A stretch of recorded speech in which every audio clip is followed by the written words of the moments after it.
todos. Bienvenidos a esta sección vespertina que CFX expone en su quinta edición. Bueno, tengo el gusto de presentar a quien va a proporcionarnos algunas ideas para debatir en torno a los vínculos entre la investigación y la formación docente, el profesor Kiwanji Kapitango Asamba, al que le damos la bienvenida, muy cordial bienvenida, sí, y agradecemos enormemente que haya aceptado esta altura del año, que es compleja para todos, el participar con nosotros en esta instancia, que también para nosotros es muy importante.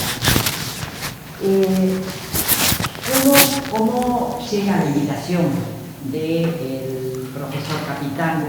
Lo conocimos con la profesora Gabriela Varela en la Universidad de Mato Grosso, en Cuyabá, ya hace 3 años, porque el profesor Kapitango es el coordinador del proyecto de investigación que integramos, Observatorio de la Profesión Docente en el Mercosur. Y bueno, en esa oportunidad fuimos invitados a participar. Hicimos la investigación sobre los modelos de formación docente, estamos en ese proceso de finalización para el capítulo Uruguay y bueno, también los hay para el resto de los países de la región. Además de ser el coordinador, me voy a tomar el atrevimiento de leer porque tiene un vasto currículum. Es profesor de graduación y de posgraduación en la Universidad del Estado de Mato Grosso, UNEMAR, y es profesor titular en metodología científica, donde desarrolló el laboratorio de metodología científica y es líder del grupo de investigación denominado La Profesión Docente y la Ciencia de los Aprendizajes en la misma universidad. Su formación es muy amplia, razón también por la cual entendimos que sus aportes podían ser muy ricos y muy fecundos.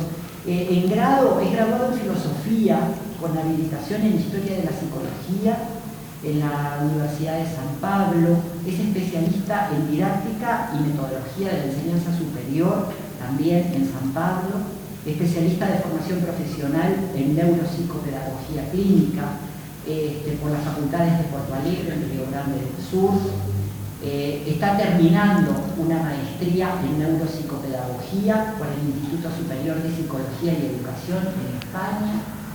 Es magíster en Historia de las Ciencias por la Pontificia Universidad de San Pablo. Es doctor en Educación con su especialización en Enseñanza de las Ciencias y de las Matemáticas en la Universidad de San Pablo, en la USPI, y realizó su postdoctorado en Educación, Cultura, Humor y Teorías en Educación en la Universidad Federal del Mato Grosso. Como ven, diríamos, es un espectro muy amplio entre la formación de grado y posgrado. Es miembro de la Sociedad Internacional de Ciencias de los Aprendizajes y bueno, desarrolla sus temáticas investigativas en torno a la profesión docente, la formación docente y desarrollo profesional, metodología de la investigación y metodología de la enseñanza, y currículum, epistemología, historia y filosofía de la ciencia de la educación. Bien, creo que con esta presentación vinculada a la formación y su área de trabajo, quedaría como introducido el profesor. De todas maneras, creo que hay una introducción que es la no formal y que amerita hacerla. Nosotros en el Río de la Plata tenemos muchos vínculos académicos con universidades, siempre del bando occidental del Río Uruguay. No siempre tenemos vínculos con otras universidades de la región y pues es uno de los temas que también nos pareció interesante. Siempre hemos, en instancias como estas u otras, a través del Consejo, de iniciativas del Consejo, tenido miradas, y bueno, y esta desde una universidad como la de Mato Grosso, a escala del Mato Grosso en esa escala gigante, ¿verdad? Sí, pero que no en la USP o no sé, otras universidades importantes, pero por las que para eso nos parecía importante. Y también particularmente la salud humana. Quiero remarcar también que en todas las dos oportunidades que tuvimos instancias de intercambiar ideas a través de su coordinación investigativa en el proyecto que nos aúna, la salud humana es importante al momento de efectuar una coordinación que aglutina universidades de todo el Mercosur, cada una con su idiosincrasia, con su historia, con sus perspectivas, y bueno, diríamos, es una coordinación que ha generado o va a generar sus frutos prontamente. Así que bueno, Capitaco, le doy la palabra. Sí. Va a ser la exposición en un portugués claro, en un portugués lento, en un portugués entendible, porque pertenece al portugués. Entonces, bueno, le paso el micrófono. Gracias. Y cómodamente siéntase en su casa. Gracias. Bom, buenas tardes. Agradeço o convite que me foi feito. Primeiramente, agradeço à diretora-geral do Conselho, a professora Ana. Agradeço também aos colegas, a todos os colegas que compõem o Conselho, especialmente em nome do professor Fernando, da professora Gabriela, do professor Estílio, que já tenho contato com eles. Em nome deles, eu saúdo todos os colegas que compõem o Conselho e que todos que estão aqui presentes. É uma honra compartilhar com os colegas o tema que me foi proposto. É um tema que faz parte daquilo que eu já tenho estudado e que tenho trabalhado, mas que é muito pouco discutido academicamente. Então, me foi proposto discutir a relação entre a investigação e a formação em educação. O primeiro slide que eu apresento aqui é um convite para vocês visitarem Mato Grosso, olharem as paisagens da nossa terra, tem umas cascatas bonitas, não é? Tem uma mensagem aí em amarelo: sejam bem-vindos a Mato Grosso. Visitem-nos quando tiverem férias. Não é? Bom, este é o tema que me foi posto.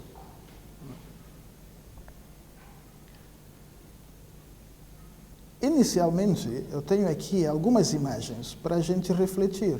Não é? Essas imagens aparecem nos pescadores perdidos do locus da pesquisa, aliás, da pesquisa não, do locus de pesca. O espaço, o buraco cheio de água, tornou-se espaço para pescaria. Mas, de fato, será que eles estão pescando? Lá é o lugar de pesca. Ou uma outra atividade está sendo feita? O que está por detrás desse ato? Do lado, o meu lado direito, o vosso lado esquerdo, nós vemos que o outro cidadão, este aqui, está sendo multado. Tem um polícia aqui que está sendo multado porque ele está pescando no esgoto. Ele está pescando no esgoto. Esse aqui está pescando no buraco cheio de água, na rua. Não é, de facto, uma pescaria. É uma forma de protesto. É um ato de repúdio. É um ato de manifestação em relação ao status quo do trânsito, né? O status quo das estradas. É uma forma que eles encontraram de manifestar seu protesto.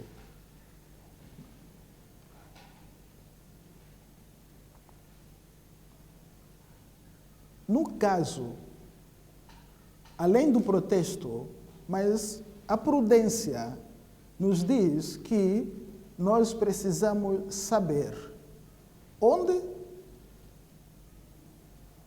buscar, ter o lugar certo para buscar e a hora certa. Ou seja, a imagem que descreve uma ação de repúdio, por outro lado, ele descreve uma ação de aprendizagem, que é preciso pensar as situações estrategicamente, pensar as oportunidades estrategicamente.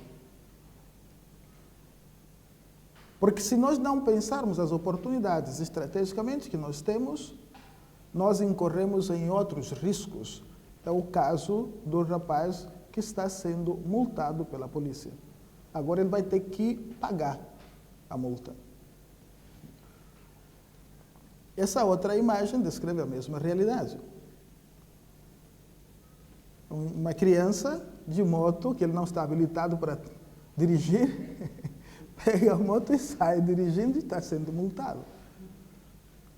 Falta de maturidade. Mas ele tem liberdade. Mas liberdade requer maturidade. Para construir qualquer coisa que nós queiramos construir, é preciso que tenhamos maturidade para tal. E maturidade também se constrói. Maturidade também se aprende. Maturidade também se ensina. Se aprende, também se ensina. Isto não é diferente em termos de investigação. Se a investigação nos permite adquirir certa maturidade, competências, ela requer um processo de aprendizagem. Mas a nossa profissão, ela é uma profissão criativa. Os professores é uma das profissões estratégicas de qualquer nação, mas constituem uma profissão que é mais abandonada. Aliás, nós dissemos que a nossa profissão, a profissão docente, ela não tem o estatuto da profissão. Ela carece de estatuto da profissão. Quando nós colocamos a prova de profissionalidade, nós vemos que a docência não atende todos os princípios de uma profissão madura.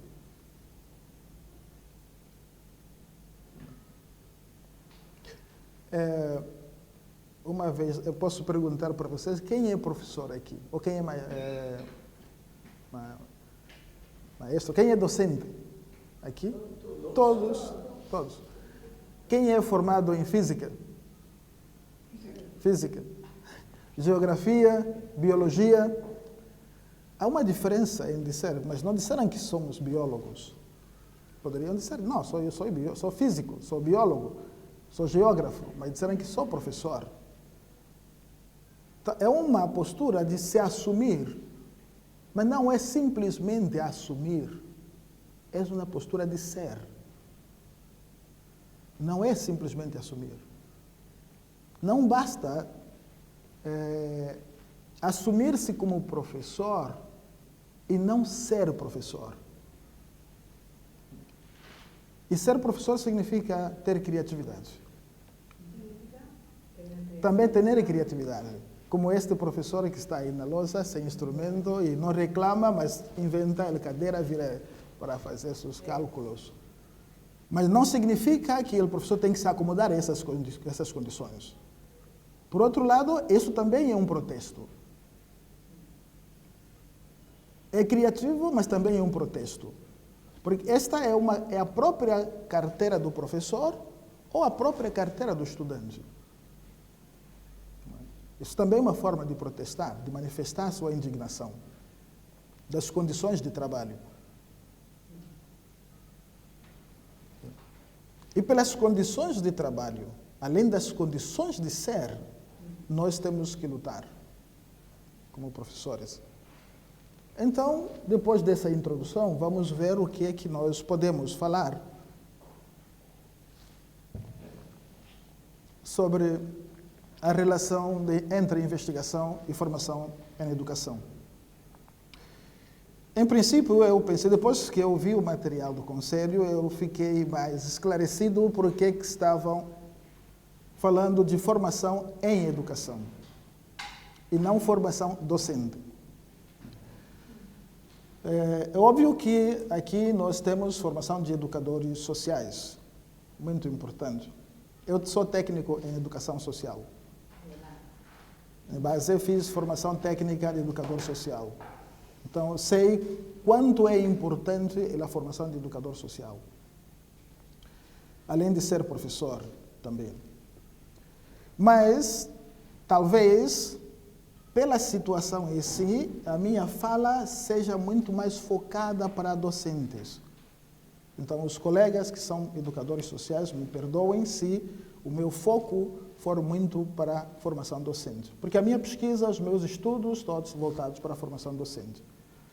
Mas, no debate, nós podemos conversar um pouco sobre a formação de educador social também. Eu transformei o tema em uma pergunta, porque eu gosto de trabalhar com perguntas. Então, eu transformei qual é a relação entre a investigação e a formação em educação.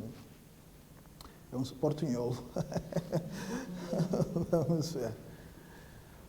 Bom, há algumas, poucas, mas há tantas outras perguntas que podemos nos fazer. Além da pergunta básica, de saber pela relação, temos que saber o que é e de que investigação se trata. Quem faz tal investigação? E que formação docente ou formação de educador estamos falando? Quem é este docente? Quem é este professor que nós estamos falando? Quem é este educador social que estamos falando? E quem é o seu formador? E qual é o seu âmbito de exercício da docência? O locus do seu trabalho? E se não, qual será o locus do seu trabalho? Evidentemente, o seu locus é a escola. Mas que escola? E se é formador, é o instituto. Mas que instituto? E se é formador, é a universidade. Mas que universidade? E quais são os processos e as condições implicadas na formação deste professor ou deste educador social?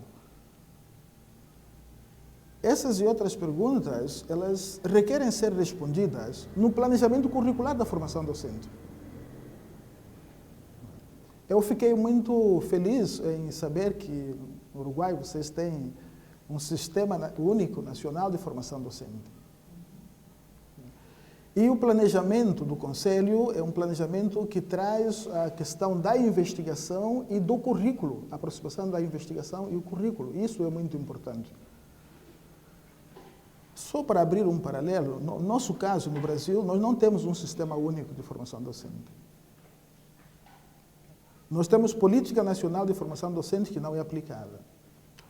Nós temos diretrizes curriculares de formação docente que são aplicados na modelagem dos currículos dos cursos, não na prática efetiva da formação também. Digo porque também sou formador de professores, então sei o que eu estou falando e pesquiso sobre isso. Mas, atualmente, no governo Temer, neste governo agora, implantou-se a Base Nacional Comum Curricular para a educação básica.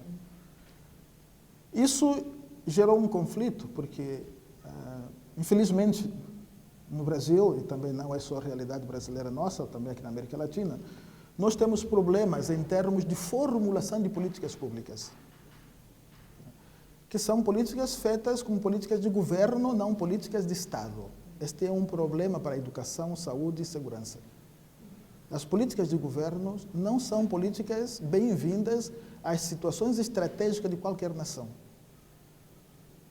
Educação, saúde e segurança são esferas estratégicas de qualquer nação. E não pode ter política de governo, mas sim política de Estado. Porque Estado é diferente, governo é diferente. Governo dura 4 anos, Estado é permanente. Então, nós temos problema de ter políticas de governo para a educação e para a formação docente, que não se aplicam. porque muda governo, também outra ideia, muda governo, outra ideia. Quando uns começam a aprender, vem outro governo e muda tudo. Estamos recomeçando sempre. A nossa política é um decreto 8.752, creio, que não foi aplicado. Os decretos de 2009, 2010 e o atual 2015 não são aplicados. Agora veio a Base Nacional Comum Curricular para a Educação Básica. A base é necessária, o currículo é necessário, embora há colegas na universidade que são contra o currículo. O governo atualmente está criando uma base nacional de formação de professores.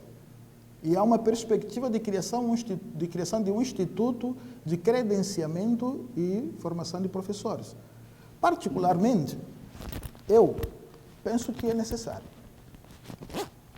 A base para a formação de professor é necessária. E um instituto é necessário, porque eu defendo espaço específico de formação de professor.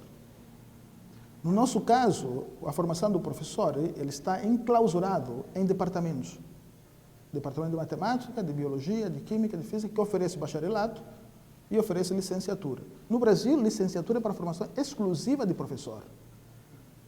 Todos os professores que trabalham na educação básica, obrigatoriamente, têm que ter licenciatura.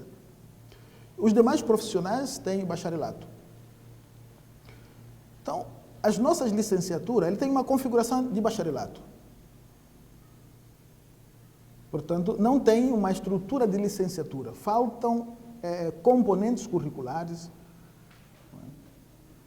Quando analisa a estrutura, a mínima estrutura que cada programa tem, é completamente um curso de bacharelato. Alguns são praticamente cursos de bacharelato.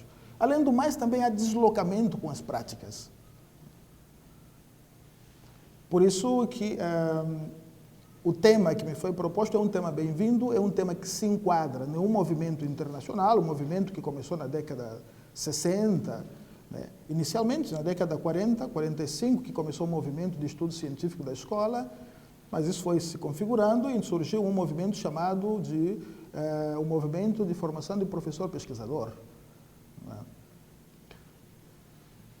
Há um autor que creio que vocês devem conhecer, um autor inglês, Lawrence Steinhaus, que se dedicou bastante e criou um centro de pesquisa no Reino Unido para trabalhar a questão da formação do professor como pesquisador, etc.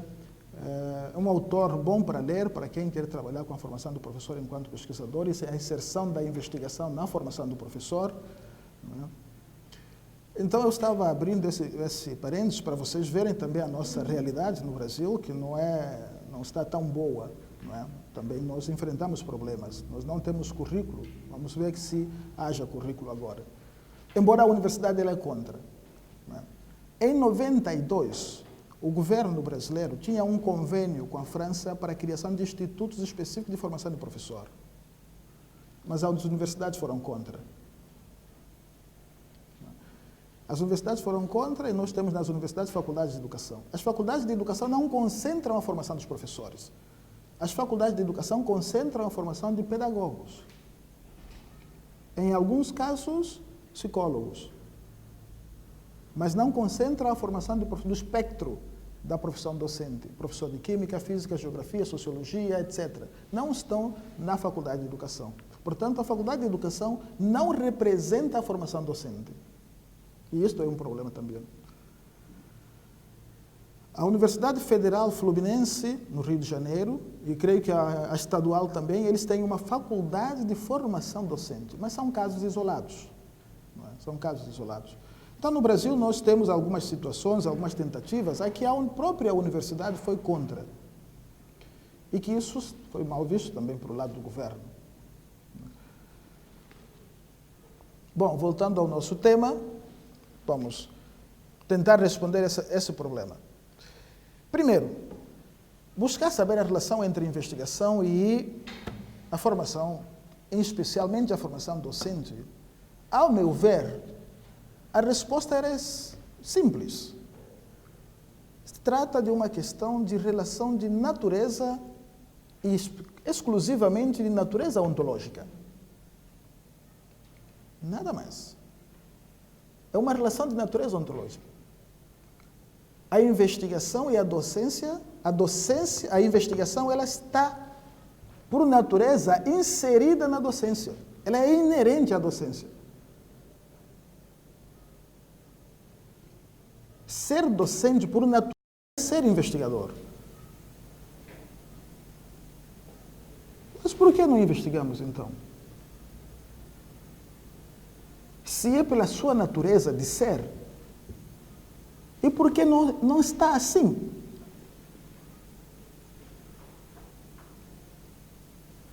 Porque a investigação ela foi capturada da formação. Com o advento de pesquisadores e de formação específica para pesquisadores, cientistas, etc., a formação docente a ela foi atribuída o status de reprodutor. É isso. O docente foi reduzido à condição de reprodutor. Reprodutor do quê? Reprodutor do conhecimento que os pesquisadores científicos produzem.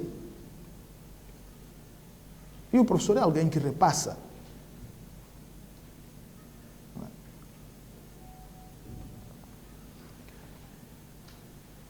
Essa relação ela requer hoje, isso recobra de nós hoje uma nova ruptura, uma ruptura de inverso.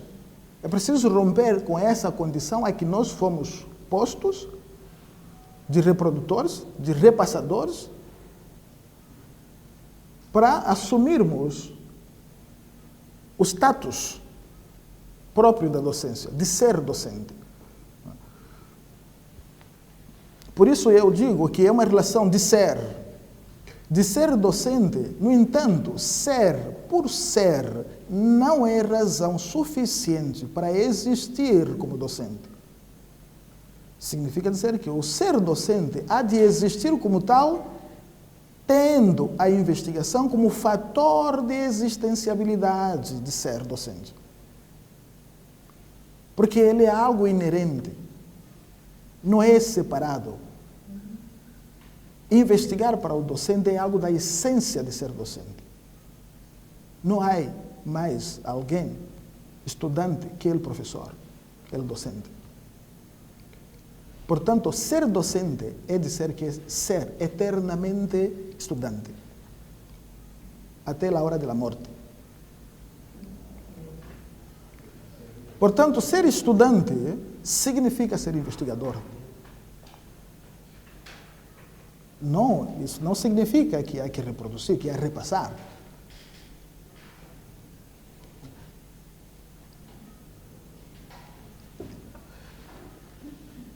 Por isso que defendemos que a investigação fundamenta a formação inicial, a formação contínua, o desenvolvimento profissional docente, não por quaisquer pretensões doutrinárias. Não há uma pretensão doutrinária para isto. E também não há necessidade de uma pretensão doutrinária para isto. Ou ideológica para isto, também não há necessidade. Isto é uma questão prática, é uma questão tácita, que não requereria nem dúvida, nem dúvida.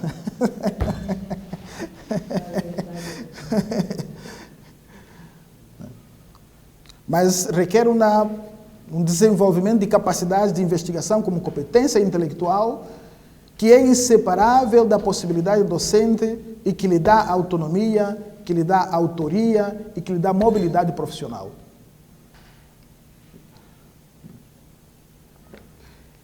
Mas temos que saber o que é investigação docente. Se é algo de natureza, então o que é isto? Alguns grupos, pesquisadores tradicionais das ciências básicas, criticam o movimento de formação de professor como pesquisador, porque pensam que a pesquisa do professor não teria o estatuto científico. Mas nós podemos perguntar, o que é ciência então? Se a pesquisa do professor não teria o estatuto de cientificidade, mas o que é ciência? E o que o garante que a pesquisa de um pesquisador no laboratório de microbiologia tem maior grau de cientificidade que a pesquisa de um professor em sala de aula ou na escola? Nada. Nada. São todas pesquisas científicas. E todos têm capacidade de ter rigor. A diferença é que são locos diferentes. Portanto, não há que fazer comparações. É um erro metodológico fazer comparações de entes diferentes. O grau de complexidade em sala de aula é diferente do grau de complexidade no laboratório de bioquímica. Ou no laboratório de genética. Porque as células com que se trabalha e se manipula, lá, o objeto da pesquisa, aqui se trabalha com indivíduos vivos e que interagem com o sujeito pesquisador em contexto real da sua pesquisa. Portanto, o grau de complexidade da pesquisa docente é maior que o grau de complexidade em outros contextos.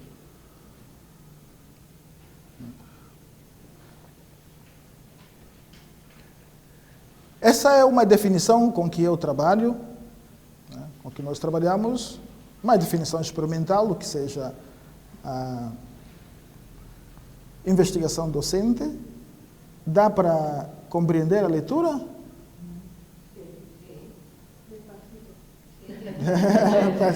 Sim. Penso que é uma atividade ratioempírica, planejada, administrada e operacionalizada em conformidade com os procedimentos teóricos, metodológicos, didáticos, previamente estabelecidos e seguidos, alteráveis. Seguidos não significa rigidamente, mas alteráveis, em virtude do grau de complexidade da atividade em si. Para a consecução da investigação cujo fim pode ser a resolução de um problema de aprendizagem, de ensino e aprendizagem, ou a criação de objetos materiais, ou intelectuais, ou cognitivos, novos métodos, novos conhecimentos ou novos conceitos, entre outros. A investigação pode preceder o ato de ensino como medição ou transmissão de conceitos, mas não a aprendizagem. Por isso, ela é um fator determinante, não exclusivo, para o desenvolvimento profissional da docência e tomada de decisão em contexto didático. Em educação, é um processo de alta complexidade prática e simplicidade sistêmica.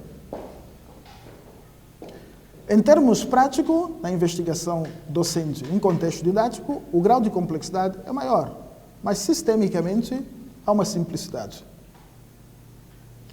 A construção do processo de pesquisa no contexto de aprendizagem, no contexto de ensino e aprendizagem, ela é simples. A execução ela é complexa, porque existem fatores intervenientes que permitem esse grau de complexidade.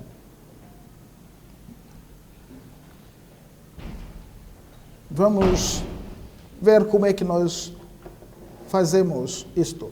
Nós estamos no contexto escolar, onde nós interagimos enquanto professor, pesquisadores. O professor pesquisador ele tem vários contextos em que circula. Os colegas dos professores e a comunidade escolar, que formam um grau de um conjunto sistêmico. E aqui no centro está a escola, que é o espaço do exercício da investigação docente.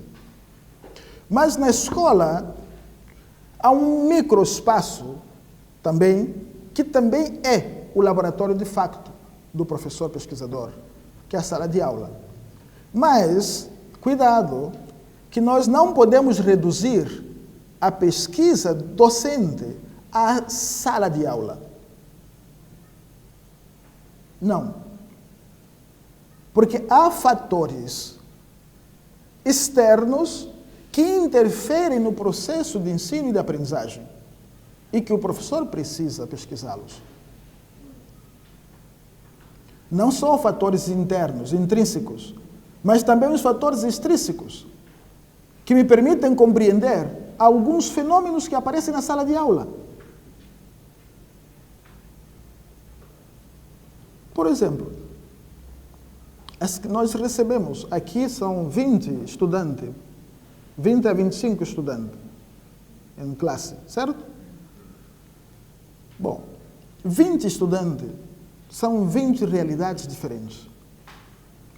A micro-realidade do indivíduo em si e a macro-realidade do indivíduo e sua família e do indivíduo e a sociedade. E as manifestações das interações que esse estudante recebe fora podem ocorrer na sala de aula. E, portanto, a sua resolução não é a sala de aula, não é o conhecimento interno da sala de aula que permite ao professor resolver e mitigar o processo de aprendizagem desse estudante. Mas sim um conhecimento de fatores externos. Portanto, a pesquisa docente, ela trata das questões que estão intrínsecas ao processo de ensino e aprendizagem, gestão escolar, e as questões também que são externas à escola. As crianças podem sofrer violência familiar, que reflete no processo de aprendizagem delas, que não é violência interna da escola, mas externa à escola. A investigação deste fenômeno ao docente interessa e faz parte da pesquisa educativa, para compreender os problemas que afetam a aprendizagem daqueles estudantes. Por isso que eu disse que o grau de complexidade da pesquisa em educação, a pesquisa aplicada no contexto da docência, ela é maior. E, evidentemente, alguns desistem por causa disso. Alguns colegas desistem porque acham complexo demais.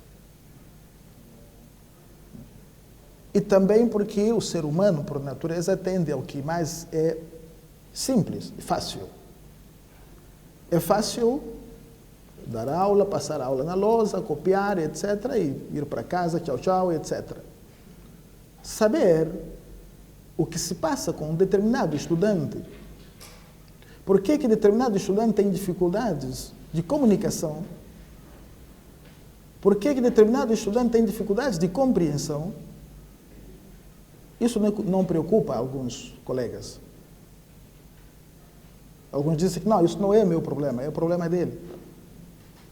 É o problema do estudante. Mas é o problema do estudante que afeta a minha relação com o estudante. E que é mitigável. É um problema que é mitigável. Não necessariamente, mas às vezes é mitigável. Pode ser rompido esse obstáculo que se estabelece entre o estudante e o professor, na medida em que o professor pesquisa e conhece a situação que afeta aquele estudante e traça ações de intervenção para mitigar essa relação.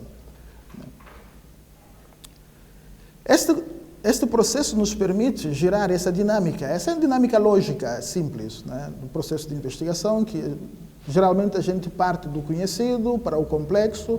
À medida em que a gente alcança o complexo se torna simples e assim caminhamos para a busca do outro complexo. O conhecido, partimos do conhecido para descobrir o desconhecido, o desconhecido passa a ser o conhecido, então nós partimos novamente para a busca do desconhecido. Isso requer um compromisso, que aqui eu trouxe uma frase mais de caráter filosófica, né?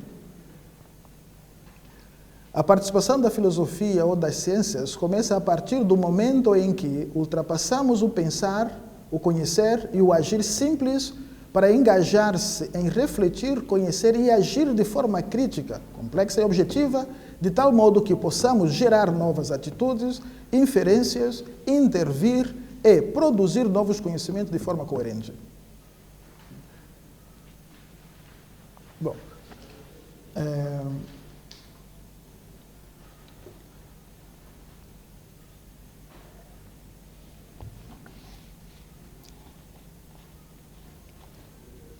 isto é o que sobre a pesquisa em si. Mas a sua relação com a formação docente agora. O que é a formação docente e como pode ser podemos interrelacionar isto na prática em si. Christoph Day é um autor inglês que escreve sobre desenvolvimento profissional docente. Diz o seguinte, que os professores não podem ser formados passivamente. Eles formam-se ativamente. É, portanto, vital que participem ativamente, há uma subtração aí, ativamente, na tomada de decisões sobre o sentido e os processos da sua própria aprendizagem. O êxito do desenvolvimento da escola depende do êxito do desenvolvimento do professor. Planificar e apoiar o desenvolvimento do professor ao longo de toda a carreira é uma responsabilidade conjunta dos professores, das escolas e do governo. Por isso que eu disse outrora que as políticas de governos não permitem um avanço, uma evolução na saúde, na educação e na segurança, porque não se consultam os atores. Não se consultam os professores para elaborar, planejar políticas públicas. Pelo menos no nosso caso.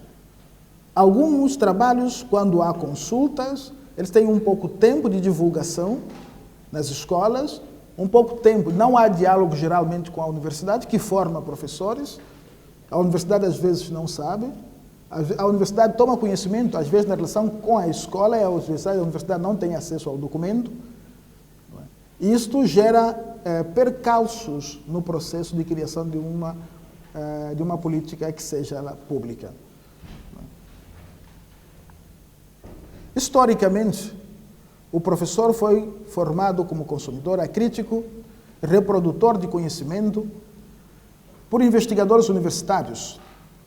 Aos docentes cabia, então, reproduzir em classe aqueles conhecimentos traçando a história do pensamento para os discentes pálidos que escutam o professor falando. Essa postura congela a mentalidade, mata a criatividade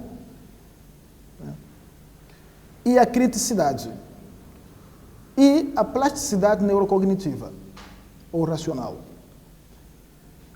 É importante saber que quando nós trabalhamos na escola, nós falamos para 20 cabeças, são 20 cérebros.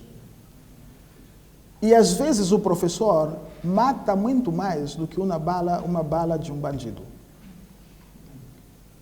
Porque o professor em sala fala para 20 a 25, no nosso caso no Brasil, 30 a 35, a 40 a 45 estudantes. Então, muitos estudantes sobrevivem ao processo de escolarização. E muitos de nós sobreviveram ao processo de escolarização. Outros desistiram por atitude de um professor, ou porque o professor não percebeu que precisaria motivar os seus obstáculos, ou porque o professor ensinou de uma maneira que tornou sua capacidade de crítica morta, sua capacidade de reflexão morta. E no nosso caso, nós temos uma situação que estamos enfrentando ultimamente no Brasil, que são crianças com altas habilidades. As crianças com altas habilidades sofrem muito nas escolas. São crianças que têm uma inteligência razoavelmente à média dos seus colegas e, portanto, que aprendem facilmente e que resolvem seus problemas facilmente. Mas os professores não acompanham o ritmo desses estudantes, os professores não dão desafio para esses estudantes. E o que está ocorrendo em algumas escolas são tidos como crianças com hiperatividade. São encaminhados ao neurologista, os neurologistas não sabem lá o que é, são avaliados e medicados a tomarem remédios. Eu já fui visitar uma escola que me anunciaram que o diretor tinha na escola remédio, uma Ritalina, o diretor da escola, que dava para esses alunos tidos como hiperativos. Os alunos que eram inteligentes passam a ser mortos, medicados. Isso é um erro. É um erro de formação docente, é um erro da prática docente, é um erro de gestão política, é um erro de gestão educacional, é um erro de sociedade. Mas isso não é uma realidade exclusiva nossa no Brasil.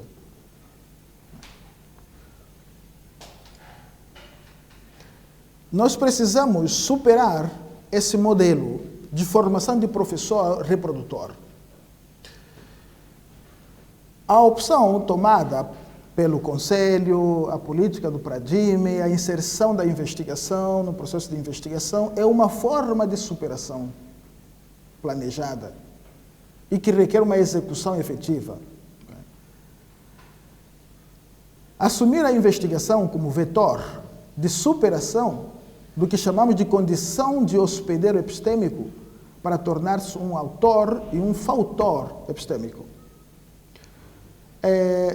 Se entende fautor?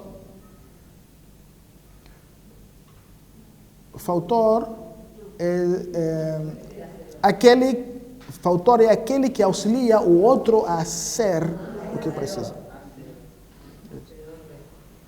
Além de ser autor, o professor é um fautor, porque ajuda o estudante a ser. Isto, concomitantemente, o professor, enquanto autor e fautor epistêmico, automaticamente o estudante torna-se também autor e fautor epistêmico. Por isso que nós trabalhamos nessa perspectiva de formação de professor como pesquisador, da inserção da investigação no ensino. Eu, particularmente, defendo, a minha perspectiva é mais alargada. É o ensino e a aprendizagem baseada em investigação. As duas perspectivas. Não só o ensino que se deve basear-se em investigação, senão também a aprendizagem. O ensino é o ato do professor num contexto de um outro ato do discente. Se o professor pesquisa, o estudante tem que pesquisar. O ensino só existe porque há estudante. É uma interação. Então, o ato interativo deve ser concomitantemente investigativo. A inserção não pode ser na formação do professor, não. Deve ser na formação do professor e na prática do professor. Porque na prática do professor, os estudantes participam do processo de investigação, porque os estudantes precisam saber. Os estudantes, sobretudo do ensino fundamental, a ciência primária, é uma época, é um momento de crescimento, de desenvolvimento intelectual, que eles têm uma abertura boa. São curiosos. E que a escola muitas vezes mata essa curiosidade. A escola mais mata a curiosidade do que permite aflorar essa curiosidade. Agora, quando o professor é formado numa perspectiva de investigação, de que ele tem de ser pesquisador, e o estudante tem de pesquisar para descobrir as coisas, para poder aprender, então fazemos com que todos nós sejamos fautores.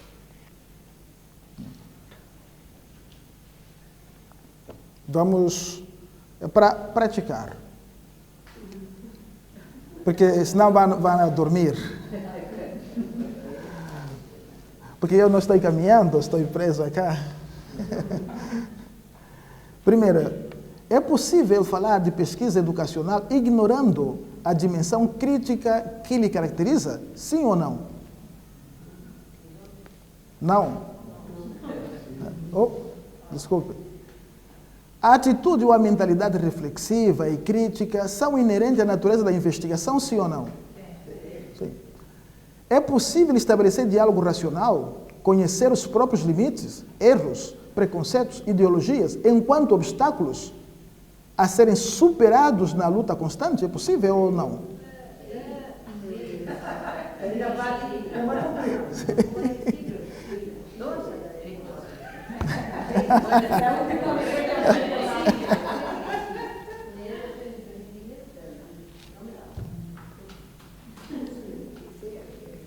Se a primeira resposta, a sua primeira resposta for não, a segunda for sim e a terceira for sim, pronto, está habilitado. Está habilitado para trabalhar no Conselho, no Pradime, para desenvolver a investigação como princípio de ensinança e aprendizagem. Claro que é possível.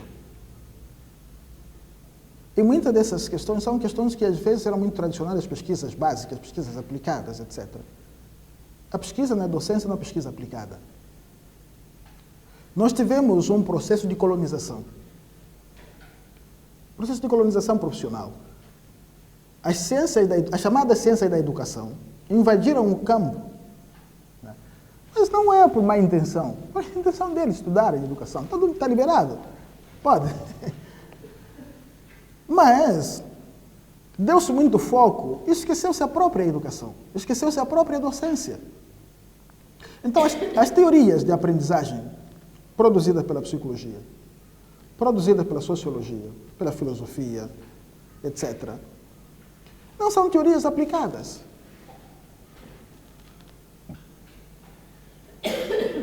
E eu pergunto, quem de nós usa as teorias de aprendizagem no processo de dia a dia do ensino? Quem usa as teorias de aprendizagem? Por que não usamos?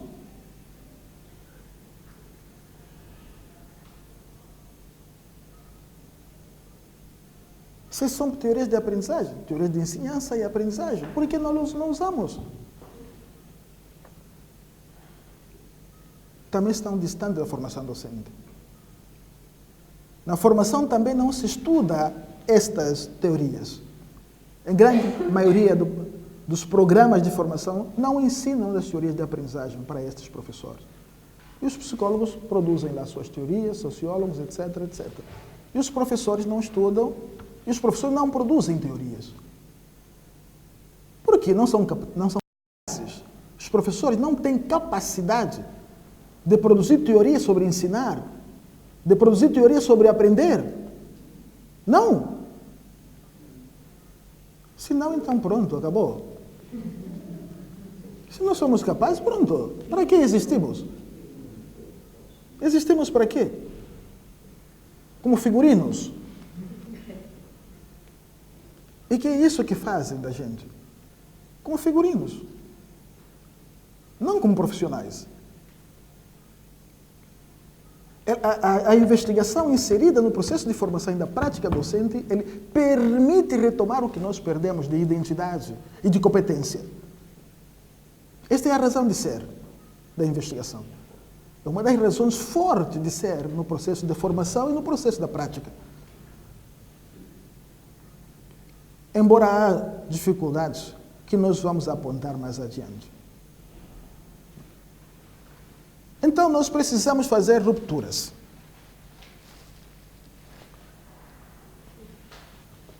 Este é um modelo que eu estou criando. Esse aqui é o modelo tradicional. É o modelo atual de formação de professores. E por isso é que no Brasil, geralmente se diz o seguinte, quando o professor da universidade vai na escola, fala para a escola, e a escola diz o seguinte, sim, na teoria, porque a universidade trabalha teoricamente, e forma o professor teoricamente.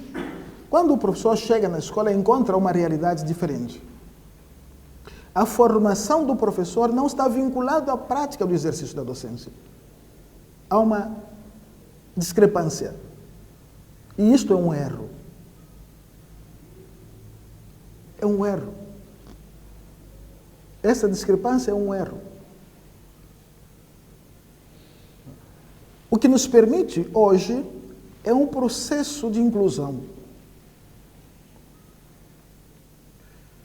Eu utilizo ao invés de manter uma relação dicotômica, racionalidade, empirismo, etc. Não, o processo é único. É a razão e a empiria junto. Porque nós pensamos quando agimos. Não é que primeiro temos que agir lá, pensar em outro lugar, em outro departamento, e praticar em outro departamento. Um departamento para pensar, um departamento para praticar. Esse distanciamento não nos permite uma evolução profissional, e razoável e defensável. O modelo atual de formação docente não é defensável mais. Não é. e terei que passar um machado. Passar um machado nesse modelo e fazer um novo modelo. Por quê? Se nós professores, não modelarmos a nossa profissão, ninguém vai fazê-lo. Ninguém vai fazê-lo. Passarão mais 20 séculos e ninguém vai fazê-lo. Já se passaram. Vamos agora. Mais 20. E ninguém vai fazer. Se nós não fizermos. Nós somos os autores e atores. Quem vai falar para os médicos? Vocês já foram falar para os médicos como é que eles devem ser formados? Alguém já foi? Não, é evidente que não. Mas para formar professor, muitos falam sobre como deve ser feito. E os professores mesmo às vezes não falam.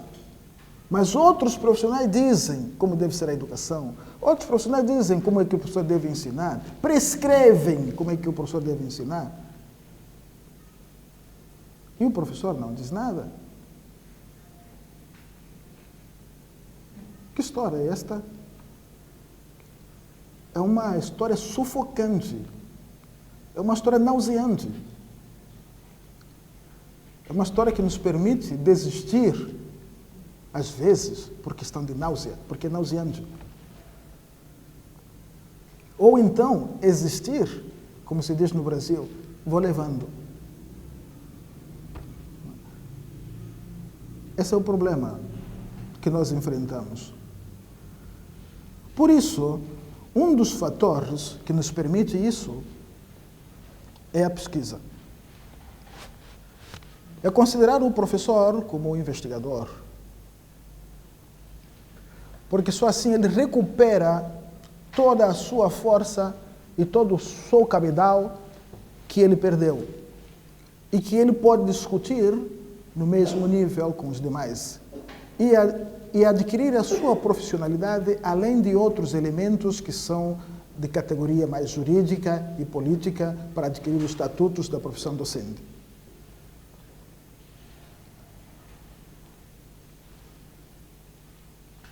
O professor, enquanto investigador, se profissionalizado para tal, isto significa dizer, se o professor foi formado, e formação, não formação distanciada da prática.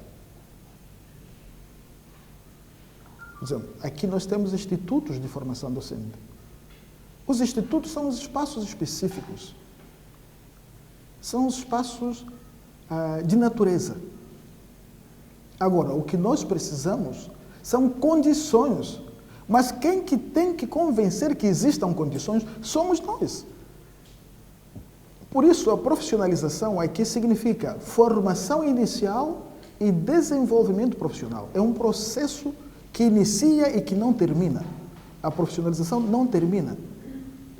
Termina, como disse anteriormente, depois que a gente morrer, termina a profissionalização. Ou quando nós jubilamos. Não é?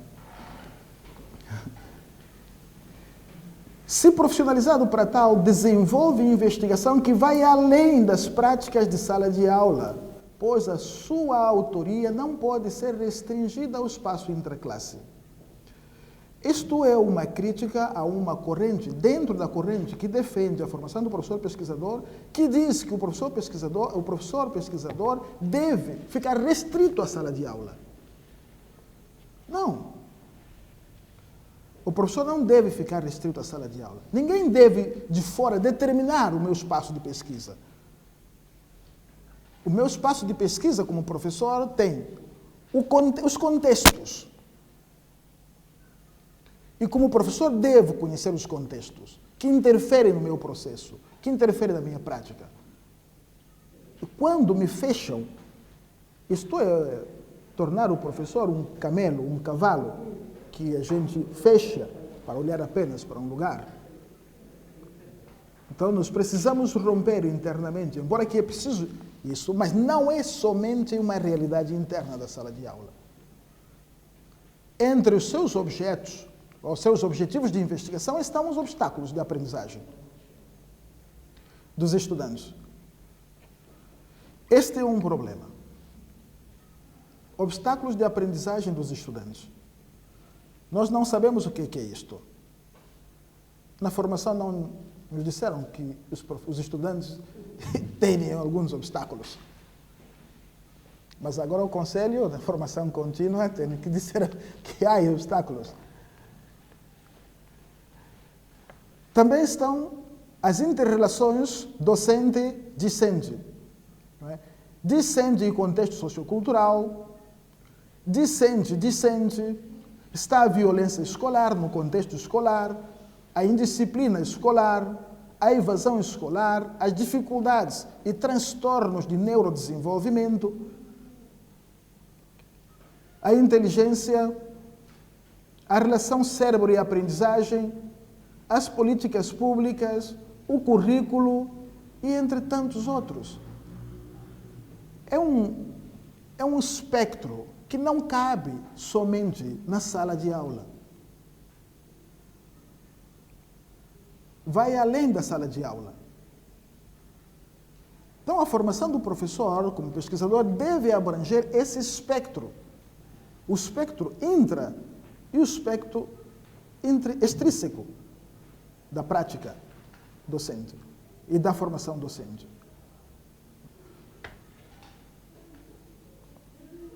Para isso, requer foco e determinação, porque não é fácil. Não sei como é que vocês aqui estão, mas no nosso caso não é fácil porque a formação do professor está em departamentos que não se entendem, cada professor trabalha diferente, é complicado, extremamente complexo a nossa realidade. Por isso que requer uma revolução, uma mudança radical no processo de formação docente. No nosso caso, nós não temos uma formação para ser professor universitário. Portanto, eu digo que profissionalmente, boa parte dos nossos colegas universitários não são professores, estão professores. Isso é uma coisa. Não foram profissionalizados para serem professores. E isto é um problema na formação docente. E os departamentos de formação docente têm muitos dos não profissionalizados docentes. Nós temos às vezes alguns problemas que nosso curso é um curso de licenciatura. E alguns colegas bacharéis falam para os alunos que licenciado em matemática é um sujeito que não consegue ser matemático, por isso é um atrofiado.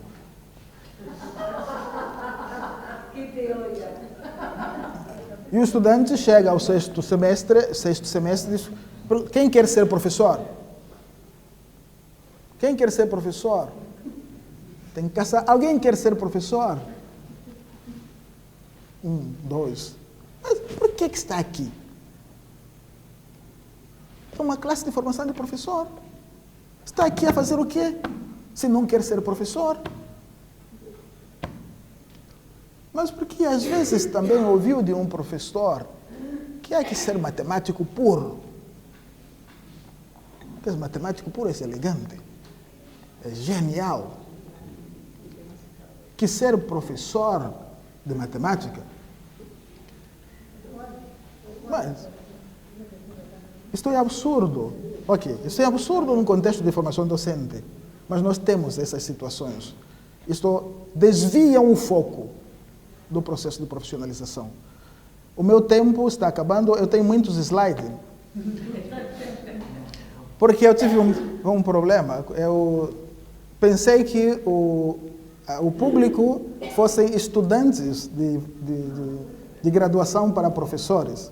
Então, preparei uma palestra para graduandos, formandos para serem professor. Mas depois o Fernando, meu amigo, me disse que não, são formadores. Então, fui ao hotel tentar alterar alguma coisa, mas o hotel tinha o computador do hotel tinha outro sistema e estrangulou o meu arquivo.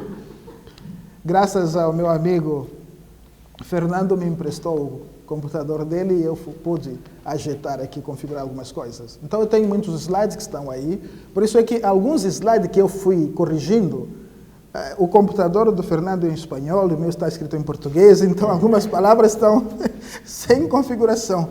Quando eu chegar no Brasil, eu vou mandar o arquivo corrigido em português e mando direto para vocês. Bom, quanto tempo exatamente tenho, então? Fechou? Perfeito. Sim. Bom, em síntese, nós diríamos, como fazer isso em sala de aula? Como fazer isso no dia a dia de formação do professor? Bom, os professores formadores, efetivamente, como formadores, os formadores devem ser pesquisadores. E nós devemos inserir a nossa prática de formador como um ato de pesquisa enquanto ato de ensino. Então, metodologicamente, porque essa é uma questão muito mais metodológica, metodologicamente, o nosso ato de formação ele tem que ser um ato de pesquisa. Temos que colocar os estudantes a pesquisar para estudar o que nós queremos trabalhar com eles. E para isso, existem vários métodos que nós podemos utilizar. Stenhouse recomendava a observação participante. Mas eu digo que não é só o único método suficiente, porque observação participante em sala de aula não é suficiente. Observação participante extra classe é tranquilo. Mas em sala de aula há um método que surgiu junto com esse movimento na década de 60, que é a investigação-ação. Ok. O método de investigação-ação é um método que nos permite como fazer a inserção da pesquisa no ensino e na aprendizagem. O ciclo de investigação-ação é um ciclo fértil que nos permite resolver, porque é um método aplicado. Então, nos permite resolver problemas de ensino e nos permite resolver problemas de aprendizagem. Particularmente, eu gosto do método de pesquisação porque ele é um método interventivo. Então, me permite intervir nos estudantes. E, em si, o sistema de avaliação no método de pesquisação também me permite fazer a avaliação, não classificação, como geralmente a gente aplica, provas e provas para classificar e não para avaliar. E a avaliação, no método de investigação-ação, ela é um elemento de reorientação da aprendizagem e do ensino. Portanto, a avaliação ela é democrática. E deve ser democrática, porque é próprio dele, ele é formativa por natureza. O resto não é avaliação. O que geralmente se faz é um processo de classificação, né, para aprovação, para fazer ranking e assim por diante. A avaliação ela é formativa. Então, na pesquisa, o que nós podemos utilizar são vários métodos. Os métodos complementares, estudo de caso, métodos mistos. Na pesquisa docente, os métodos mistos são muito mais plausíveis, porque eles nos permitem fazer triangulação de dados para poder compreender melhor o fenômeno objeto de estudo. São dificuldades de aprendizagem, sejam problemas de violência, sejam quais outros problemas que o aluno tiver que constituam um obstáculo para que o professor ensine e para que o próprio estudante aprenda. Então, aqui eu tenho algumas atividades, não é, que dá para vocês terem acesso, que tem alguns requisitos. E em método de pesquisação tem algumas caracterizações, tem um ciclo que eu utilizo, e quando eu estava trabalhar na secretaria como assessor, a gente trabalhava com a formação dos professores formadores de formação contínua nas escolas para que façam intervenção, para que trabalhem com o método de investigação-ação dos estudantes, que nos permite um ciclo de resolução de problemas que surgem em relação à aprendizagem dos estudantes. E é um método que pode ser utilizado na formação de professores. Bom, se o professor não sabe pesquisar, é uma situação, problema, que me requer fazer com que ele pesquise. É preciso, para saber pesquisar, é preciso pesquisar. Quando eu fiz concurso na universidade para professor de metodologia, eu fiz 3 projetos de pesquisa para comprar material para montar o laboratório. E um colega me disse: Capitango, mas é possível um laboratório de metodologia científica? Eu disse: por que não há prova contrária? Por que não é possível? Então, que só é possível um laboratório de microbiologia? Não. É possível um laboratório de metodologia científica, porque se nós queremos formar pesquisadores, bacharéis que sejam pesquisadores, professores que sejam pesquisadores, eles devem aprender a pesquisar pesquisando. Não devem aprender a pesquisar ouvindo como fazer pesquisa. Esse é um deslocamento no processo de formação. Assim como nós ouvimos como ensinar. Não aprendemos a ensinar ensinando. Somos formados a ser professor ouvindo sobre o que é ensinar, como ensinar. Bom, em síntese, então, eu quero agradecer ao Conselho por me convidar. Estou aberto para fazermos uma discussão. No material que vai ficar tem algumas situações, problemas para testar aqui. Estou, então, aberto, agradeço mais uma vez por estar aqui. Estou aberto para diálogo.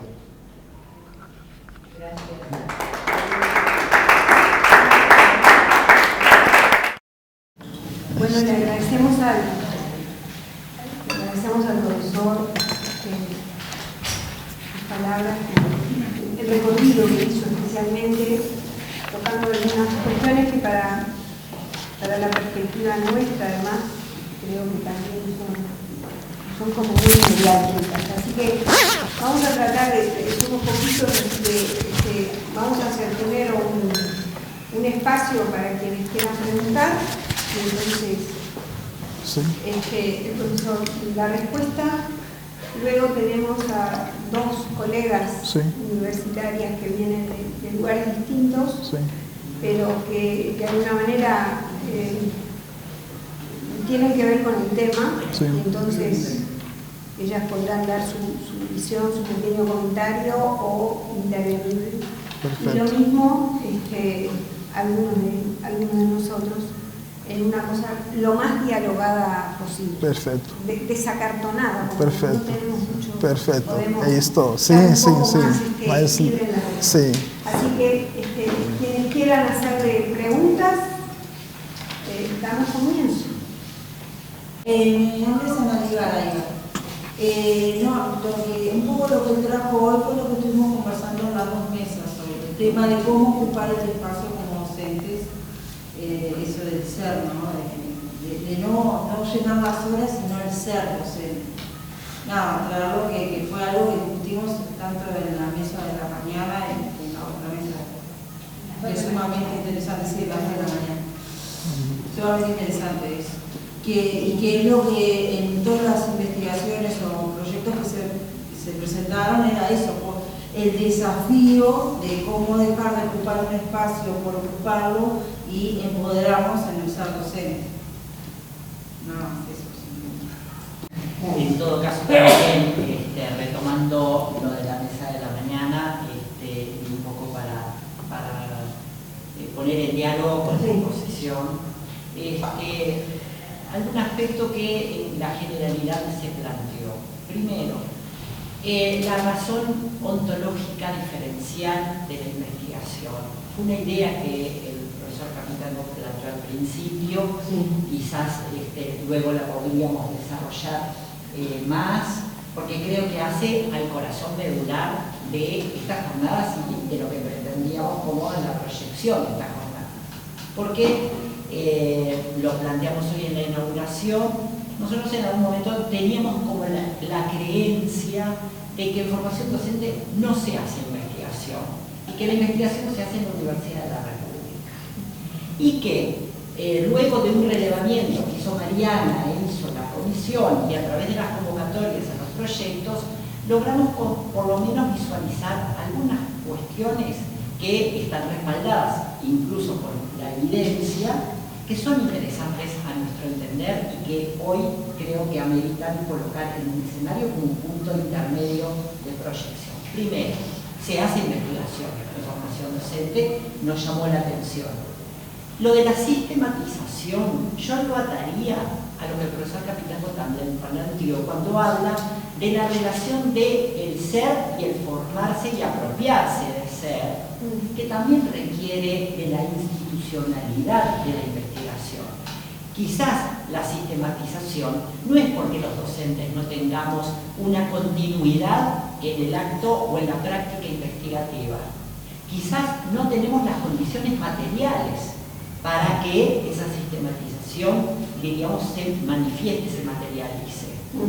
Entonces creo que capaz que por ahí aparece un punto a problematizar: sistematización o institucionalización, que me parece que quizás sea un punto interesante a debatir. Y lo otro, cuando hablamos de esa diferencia, razón ontológica diferente, también nos llamó la atención, no solo por las convocatorias de trabajos de investigación, sino también en la presentación de los proyectos, que la presencia de colegas, de equipos conformados por colegas de la Universidad de la República y por formación docente, muestra una conformación, por lo menos de intereses y de aproximarnos, en donde uno dice, bueno, teóricamente uno se puede plantear, hay una razón ontológica diferencial. Entonces uno dice punto y coma, siguiendo el ejemplo, sí o no. Pero si uno dice sí, ¿cómo se explica que existan puntos de contacto, ¿verdad?, en donde o para tutoría o para la conformación hay ese intercambio con la Universidad de la República, con la que aparentemente el vínculo resulta ser más en la horizontalidad, por suerte, que en la verticalidad. Ese es otro de los puntos que a mí me parecería importante quizás poner como aprovechando que tenemos, ¿verdad?, docentes de formación docente y docentes de la Universidad de la República, en tanto además investigadores en ambos ámbitos, me parecería que capaz que podría dar como un hincapié a el debate entre los cuatro panelistas posteriores. Y el tercer punto que el profesor Capitango planteó y que me parece importante retomar como para iniciar esta segunda etapa, es el hecho de el destino. Y aquí quizás retomar una vieja diferenciación que hacían los epistemólogos allá en las décadas del 30, que creo que tiene quizás una vigencia hoy también, que es interpretar o explicar. Vale decir, aquello de la ideografía o la ontología en la ciencia y en la producción de conocimiento. Capaz que también es uno de los terceros apuntos que creo que se deriva. Por eso creo que coloco sobre la mesa a los cuatro panelistas, tomando tres ideas del profesor Capitango, y estos apuntos que quizás sean como interesantes para, más que una reflexión, creo que fue como hacer un puente para proyectar la discusión. Eso fue ya. Yo trabajé, digamos, Capitango hoy planteó la diferencia entre, bueno, por qué a veces se valida más ser investigador en física o en microbiología, no sé cuál fue el curso, y no es el investigador en educación, a veces como que es otra categoría de investigador, es uno.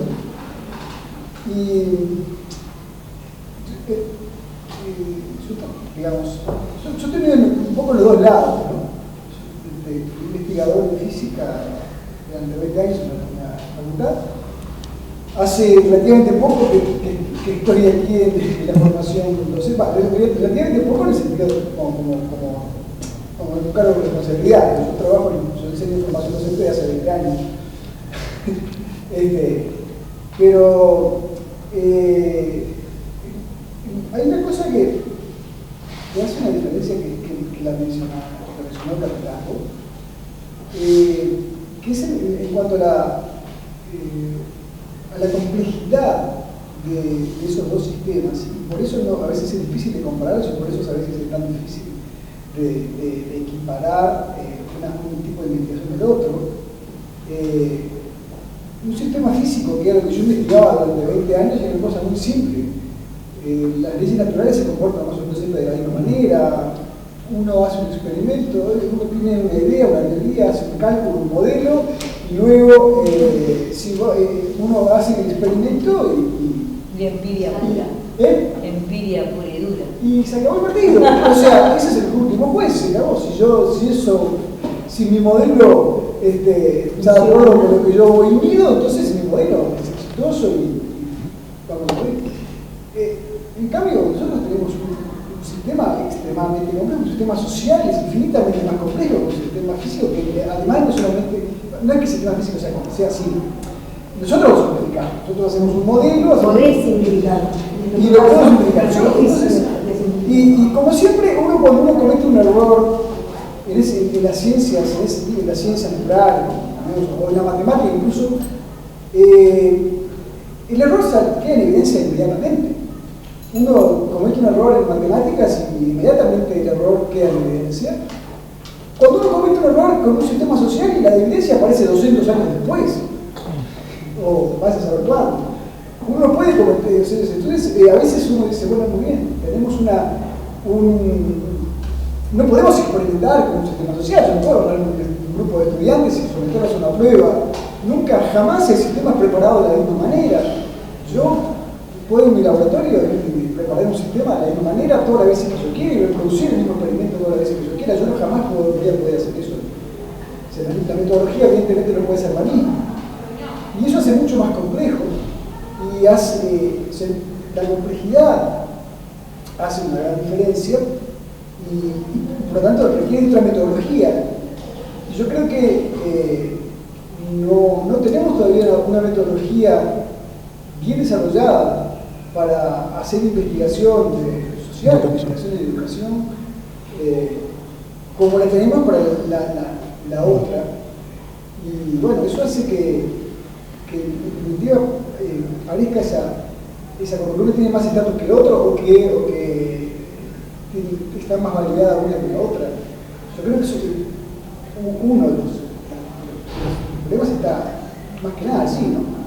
En esa complejidad intrínseca que tiene un sistema social comparado con lo que, claro, Mónica seguramente en su sistema bioquímico no sé cuán complejo puede ser. No es tan fácil. Bueno, yo también, digamos, yo simplifiqué bastante los sistemas físicos.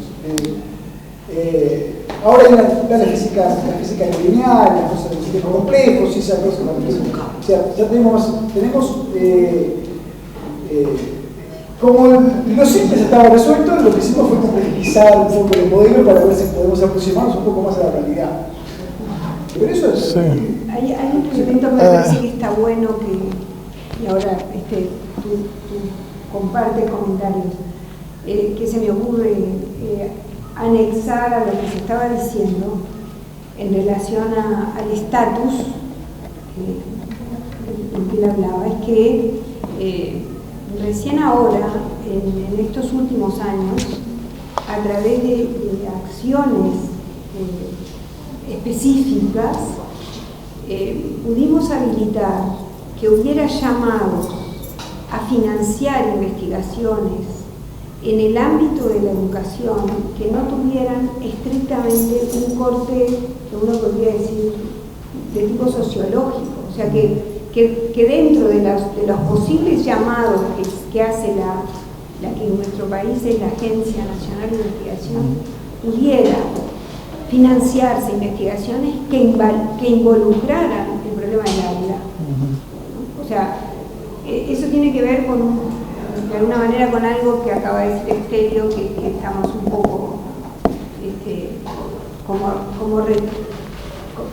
no quiero entrar en contradicción con lo que dijo Fernando respecto a que hay investigación.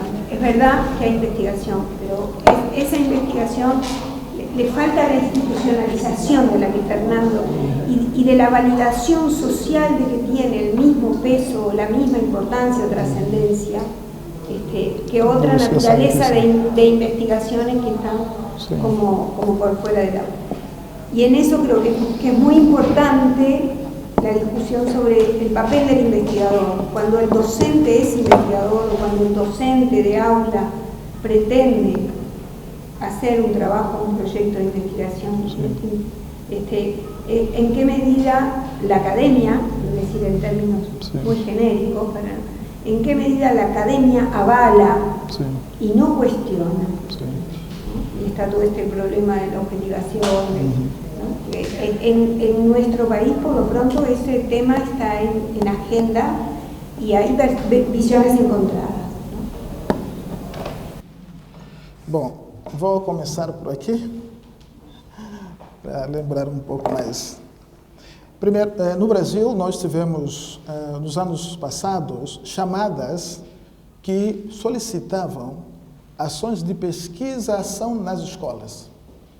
Então, o governo teve editais para projetos de pesquisa nas escolas, utilizando pesquisa-ação nas escolas. Este ano, o governo lançou outra chamada nesses moldes. Eu sou vice-coordenador de um projeto que nós aprovamos, de um projeto de pesquisa em rede, é uma pesquisa de ensino e aprendizagem baseada em investigação, que nós vamos desenvolver com as escolas da educação básica, com os professores e as escolas da educação básica. Então, no Brasil, nós temos tido algumas chamadas específicas para aproximar a universidade da escola, em termos de pesquisa. Temos tido. Mas, infelizmente, em termos de pesquisa, na área de pesquisa, editais universais, como chama no Brasil, que é para englobar a pesquisa na área de educação, ciências humanas como um todo, sociais aplicadas, tem tido apenas um edital universal e alguns editais que às vezes podem concorrer, mas o edital universal concorre em todos. Os da pesquisa básica das ciências naturais concorrem no edital universal, mas isso é tendência internacional das pesquisas. Por exemplo, biotecnologia tem editais específicos para as áreas de biotecnologia, engenharia, energia solar, etc. Às vezes tem, porque são consideradas áreas estratégicas. Mas nas chamadas específicas para a educação tem sido o edital universal, que concorre muita gente, se aprovam poucos. Mas tem havido editais nos últimos anos específicos para desenvolver pesquisa nas escolas. Temos tido. E agora nós acabamos de aprovar um projeto em rede, de pesquisa em rede, com a educação básica. Primeiro, desenvolvimento de pesquisa na educação básica e formação docente. O nosso problema no Brasil é que nós somos uma federação e nós temos legislação federal e legislação estadual que às vezes não batem, que o sistema de atribuição de aula é diferente, não é um sistema nacional, é um sistema local, um sistema estadual. E, às vezes, isso é que dificulta o desenvolvimento de algumas atividades nas escolas. Mas nós temos tido alguns editais, algumas chamadas nesse sentido. Né? Quanto à avaliação acadêmica das pesquisas, no Brasil nós não temos uma diferença, por exemplo, da avaliação desses projetos que são feitos por essas chamadas universais. Agora, o que existe particularmente, e isso creio que não é só no Brasil, mas internacionalmente, na verdade, nós não podemos comparar. A comparação ela é utilizada, de certo modo, erroneamente. E nós não podemos pretender fazer pesquisa em educação para nos igualar à pesquisa em química. A pesquisa em biotecnologia. Não tem por que igualar. Não tem que igualar, não tem que pensar em igualdade. Cada um tem seus problemas. São fenômenos diferentes. A pesquisa em bioquímica é bioquímica.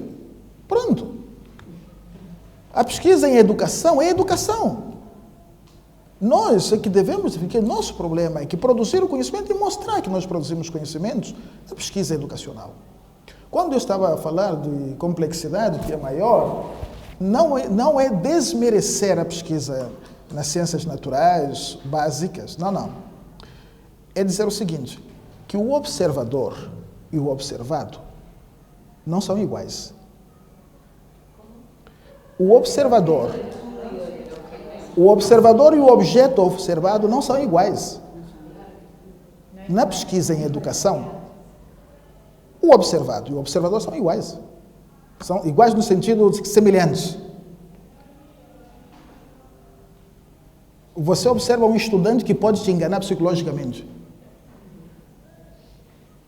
Até que ele ganhe confiança para que ele se expresse e você consiga descobrir informações dele, dados, obter dados. Você pode ter um estudante que sofre uma situação que afeta o seu processo de aprendizagem, que ele não vai dizer. Portanto, você precisaria, além de ser pesquisador, um terapeuta clínico. É isso que eu estava a dizer. Mas, para ver uma molécula, eu não preciso ser terapeuta clínico da molécula. Mas para o estudante, às vezes, eu tenho que ser terapeuta clínico. Para que ele me diga o que esteja acontecendo. E às vezes, eu preciso de suporte de outros. Eu preciso que às vezes o aluno tenha um problema de neurodesenvolvimento. Se o estudante tem um problema de neurodesenvolvimento, que desencadeia uma situação e que lhe dê uma complexidade, que tenha uma condição, que seja autista, eu como professor simplesmente não tenho como saber naquele momento. Mas tem que agregar vários outros instrumentos para que eu saiba e que chegue a uma conclusão e que diga qual é a dificuldade de aprendizagem que ele tem e como é que didaticamente eu posso lidar com ele. Porque quando nós falamos de pesquisa em educação, não é voltar ao antigamente, não é só coletar dados, perguntar ao aluno e pronto, o aluno me respondeu isso, eu saio para publicar minha dissertação porque o aluno disse isso. Por que ele disse aquilo? Pode haver outras razões pelas quais ele disse aquilo. Não é? E além do mais, hoje existe uma área que está se desenvolvendo bastante, que é a área de ciências de aprendizagem. E a área de ciência de aprendizagem se desenvolve com maior força, não é? Com maior força e com maior vínculo em analisar as relações entre o cérebro e como a pessoa aprende. É uma área que nós temos que abraçar. As pesquisas em ciência da aprendizagem é uma área que o professor deve aprender. Porque, na verdade, o professor, quem é o professor? Se não um profissional da aprendizagem. Quem somos se não um profissional da aprendizagem? Quem é o profissional da arquitetura? E quem é o profissional da aprendizagem? Por isso é que nós dissemos, olha, para que o aluno aprenda, ele tem que ir para a escola, porque na escola há o professor que vai mediar a sua aprendizagem. Estou dizendo da aprendizagem escolar, não a aprendizagem social. Né? Não a aprendizagem social. Ou aprendizagem organizacional. Não. Aprendizagem escolar. Por isso eu prefiro chamar de docente do que educador. Porque o educador, são vários educadores, mas docentes não. Porque o docente é profissionalizado, o educador não. Todos são educadores, mas professores, alguns. Educador não é profissão, docência é profissão. Então essa é uma das grandes diferenças. Né? Eu já falei um pouco da complexidade, né? Em relação a isso, e também quanto à questão de metodologia, nós temos que desenvolver métodos. Nós temos que desenvolver métodos. Nós não temos que esperar que alguém desenvolva métodos. Há métodos que nós já podemos utilizar, os métodos existentes, porque trata-se de pesquisa. Os métodos aplicados na pesquisa em ciências humanas, eles são aplicáveis no contexto da aprendizagem.